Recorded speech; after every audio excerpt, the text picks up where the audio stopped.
everyone, Adrian here, and we're taking a look at the 70mm A510.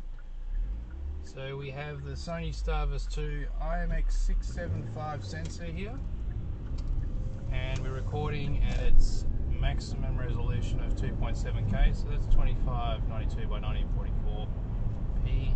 HDR is turned on. There's no options to turn it off, fortunately, on this 70mm A510. And yeah, we've also got the RC11 Galaxy Core GC2053 sensor, I believe, at the rear. So we're going to see how it performs here with this 70mm A510.